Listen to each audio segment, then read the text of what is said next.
সুপ্রিয় দর্শক সবাইকে স্বাগত জানিয়ে শুরু করছি বৈশাখী টিভি স্বাস্থ্য বিষয়ক নিয়মিত আয়োজন বৈশাখী হেলথের আজকের পর্বে। সাথে আছি আমি ডক্টর শাবনাজ আফরিন। দর্শক, আজকে আমরা কথা বলবো একটি গুরুত্বপূর্ণ বিষয় নিয়ে, আর তা হলো হাঁটু ব্যথা। আমরা প্রায়শই এই ধরনের সমস্যায় ভুগে থাকি। এই বিষয়টি নিয়ে কথা বলার জন্য আমাদের মাঝে উপস্থিত আছেন একজন বিশেষজ্ঞ চিকিৎসক।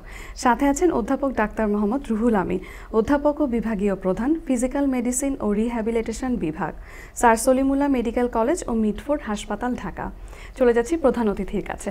স্যার, আপনাকে স্বাগতম আমাদের আজকের অনুষ্ঠানে। স্যার, আজকে আমরা কথা বলবো হাঁটু ব্যথা নিয়ে। স্যার, মেইনলি আমরা কারণ এবং তার প্রতিকার সম্পর্কে আপনার কাছ থেকে শুনতে চাইবো। স্যার, শুরুতেই আগে যদি বলি কি কি কারণে এটি হয়, হাঁটু ব্যথা কেন হয় এত? আচ্ছা, ধন্যবাদ সুন্দর একটা ইস্যু প্রশ্ন করার জন্য।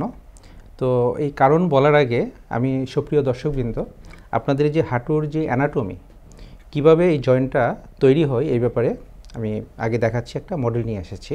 যে ওপরে যে লম্বা হাড়টা দেখেছেন এটা হলো ফিমার, আমাদের ওরোর সবচেয়ে বড় হাড়, এবং নিচে যেটা এটা টিবিয়া। মেইনলি ফিমার এবং টিবিয়া এই দুইটার মিলনেই কিন্তু এই নি জয়েন্ট তৈরি হয়। তার পাশে একটা আছে ফিবুলা এবং এখানে একটা আছে প্যাটেলা, এবং এখানে দেখতে পাচ্ছেন এটা একটা কোয়াড্রিসেপস টেন্ডন, এটা প্যাটেলার টেন্ডন, এদিকে ল্যাটারাল কোলাটারাল লিগামেন্ট, এদিকে মিডিয়াল কোলাটারাল লিগামেন্ট, এবং এদিকে অ্যান্টেরিয়র ক্রুশিয়েট লিগামেন্ট এবং পোস্টেরিয়র ক্রুশিয়েট লিগামেন্ট, আর নিচে এই দুইটার মাঝখানে যেটা দেখতে পাচ্ছেন এটা হলো কার্টিলেজ। তো সুপ্রিয় দর্শকবৃন্দ, তো আমরা আমাদের যে দৈনন্দিন জীবনে এই যে হাঁটু ব্যথার কিন্তু অনেকগুলো কারণ আছে। তো অনেকগুলো কারণের মধ্যে মেইন হচ্ছে যে ট্রমাটিক। আচ্ছা, তো ট্রমাটিক কীভাবে? যে কোনো আঘাত পেলে। এখন ট্রমাটিকের বাইরে কি হতে পারে? অ্যাট্রমাটিক হতে পারে। এখন ট্রমাটিক হলে কি হয়? যেমন এখানে দুইটা হাড়ের প্রবলেম হতে পারে জয়েন্টে, অথবা জয়েন্টের বাইরে যে স্ট্রাকচারগুলো আছে, যেমন লিগামেন্টগুলো ইনজুরি হতে পারে, মিনিস্কাল ইনজুরি হতে পারে, anterior posterior cruciate ligament injury হতে পারে, lateral medial collateral ligament injury হতে পারে। তো এইগুলোর যেই ট্রমাটিকের যে চিকিৎসা, এগুলো আমি একটু পরে আলোচনা করছি। তো আর কি কারণ থাকতে পারে? অ্যাট্রমাটিক আবার বয়স বেদে বিভিন্ন কারণে হতে পারে। যেমন যারা একটু কম বয়সীদের সাধারণত ইনফ্ল্যামেটরি কারণটা বেশি হয়। ইনফ্ল্যামেটরি কারণটা কি? যেমন এটা হচ্ছে যে তার অনেক দিনের ব্যথা, সকালবেলা ঘুম থেকে ওঠার পরে হাঁটু জ্যাম থাকে এবং রাতে ব্যথা বেশি বেড়ে যায়, সকালে ঘুম থেকে ওঠার পরে অনেকক্ষণ সে হাঁটতে পারে না, ইনফ্ল্যামেটরি কারণে। আর কি হতে পারে? ইনফেক্টিভ কারণে হতে পারে, যেমন কোনো একটা ব্যাকটেরিয়া সংক্রমণের জন্য এটা হলো। তারপর কিছু মেটাবলিক কারণ, যেমন ইউরিক অ্যাসিড বেশি, এটার জন্য হাঁটুতে ব্যথা হতে পারে, যেমন গাউটি আর্থ্রাইটিস। কিছু নিউপ্লাস্টিক কারণে হতে পারে, যেমন এখানে একটা টিউমার হলো। তো এইগুলো হচ্ছে অ্যাট্রমাটিক কারণ। আর যেই আমাদের দেশে ম্যাক্সিমাম মানুষেরা যেই কারণে ভুগছে সেটা হচ্ছে অস্টিওআর্থ্রাইটিস। এটা কাদের হয়? এটা একটু এইজড পারসনদের হয়, যেমন 50 বছর পর যারা বেশি যারা, হ্যাঁ, আর বিশেষ করে মহিলারা। যেমন আমাদের বাংলাদেশের প্রেক্ষাপটে 45 বছর পর থেকেই মায়েদের মাসিক বন্ধ হয়ে যায়। তো মায়েদের মাসিক বন্ধ হয়ে যাওয়ার পরে যে কিছু হরমোনাল ইমব্যালেন্স, তারপর মায়েরা অনেক বেশি কাজ করে, গৃহস্থালী হাঁটু ভাঁজ করে কাজ করে, হ্যাঁ, তো ওইটা একটা বড় কারণ। তো আমাদের দেশের যে মেইন যে আমরা চেম্বারে যে রোগীগুলো পাই নি পেইন, এর একটা ম্যাক্সিমাম পেশেন্টই কিন্তু অস্টিওআর্থ্রাইটিস এবং মহিলা। আচ্ছা, ঠিক আছে স্যার। স্যার, আপনাকে মানে অনেক ধন্যবাদ। আপনি খুব সুন্দরভাবে আমাদেরকে এই মডেলটা দিয়ে বুঝিয়ে বলতেছেন। তো স্যার, আমি একটু আসবো যে আপনি যে ট্রমাটিক যে কারণটা বলেছেন, লিগামেন্ট ইনজুরি, এই বিষয়টি সম্পর্কে একটু জানবো। আচ্ছা, তো যে কোনো অ্যাকিউট মানে পেইন এর চিকিৎসায় আমরা একটা ফর্মুলা ফলো করি। ফর্মুলাটা কি? এটাকে রাইস থেরাপি বলে। RICE mean R for rest, অর্থাৎ বিশ্রাম, আই ফর আইস মানে বরফ, তারপর সি ফর কম্প্রেশন, আর ই ফর ইলিভেশন। অর্থাৎ একটা অ্যাকিউট ব্যথা নিয়ে আসলো, একটা ট্রমার পরপর আমাদের কাছে আসলো, আমরা রোগীদের প্রথমেই বলবো যে আপনি 2 সপ্তাহ বিশ্রামে থাকবেন, তারপরে বরফ সেক দিবেন 5 থেকে 7 দিন, তারপরে পাটা একটা ইমোবিলাইজেশন করে রাখবেন, যাতে মানে অ্যালাইনমেন্টটা ঠিক থাকে। হ্যাঁ, অ্যালাইনমেন্টটা যেমন কোনো যদি স্প্রেইন থাকে, জাস্ট অল্প কিছু তার ফাইবার ইনজুরি হলো, তাহলে কিন্তু জাস্ট রেস্টে হিল হয়ে যাবে। হ্যাঁ, এটা গেল যে অ্যাকিউট অবস্থায়।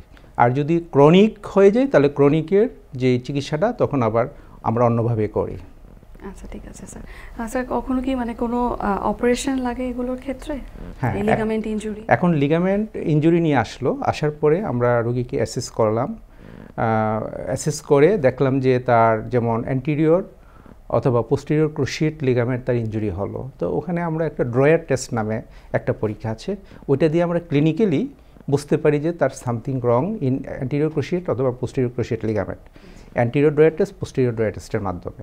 তারপরে আমরা ওইটা যদি আরও কনফার্ম হতে চাই তাহলে এমআরআই অফ নি, এর মাধ্যমে আমরা কনফার্ম হতে পারি যে তার কোনো ইনজুরি হয়েছে এবং ইনজুরির মানে প্রকোপটা কীরকম, ধরনটা কীরকম, এটা কি ফুল টিয়ার হয়ে গেল, মানে কমপ্লিট টিয়ার হয়ে গেল, না পার্শিয়াল টিয়ার হলো।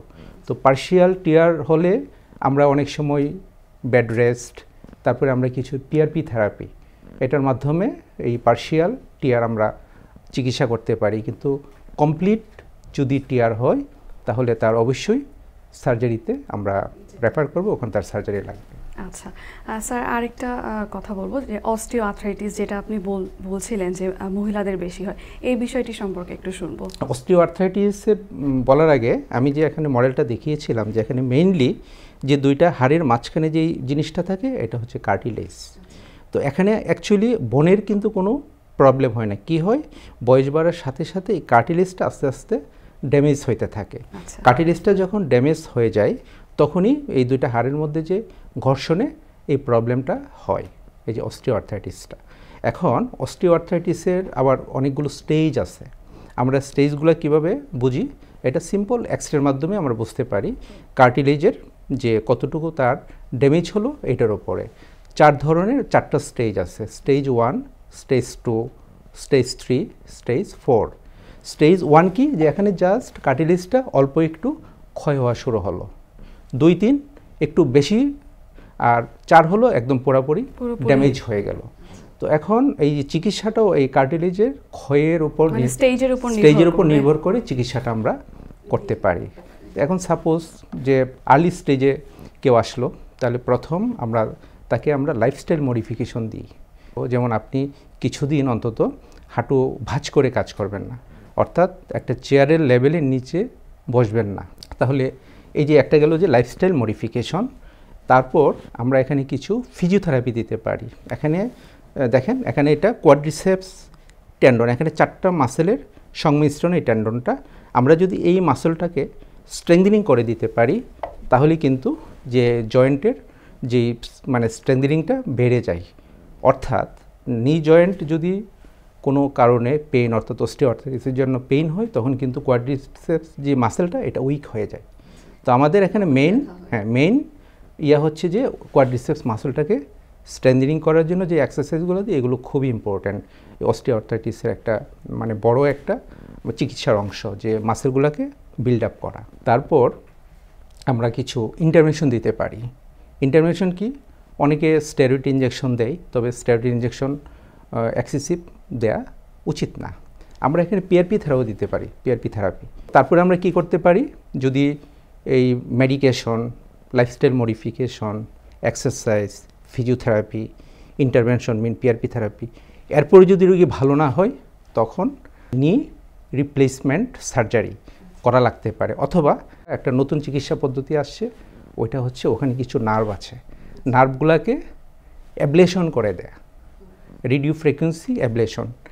যে নার্ভগুলোর জন্য পেইন হয়, ওই নার্ভগুলোকে যদি ব্লক করে দেওয়া যায়, ওইটার মাধ্যমেও ব্যথা আমরা কমিয়ে রাখতে পারি। আচ্ছা স্যার, আপনাকে অনেক ধন্যবাদ। আপনি খুব সুন্দরভাবে আমাদেরকে এই মডেলটি এনে বুঝিয়ে বলেছেন। ধন্যবাদ দর্শকবৃন্দ, আপনাদেরও ধন্যবাদ।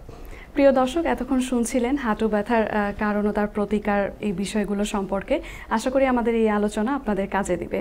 আগামী পর্ব দেখার আমন্ত্রণ জানিয়ে আজকের মতো এখানেই বিদায় নিচ্ছি। সবাই ভালো থাকবেন, সুস্থ থাকবেন এবং বৈশাখী টিভির সঙ্গেই থাকবেন।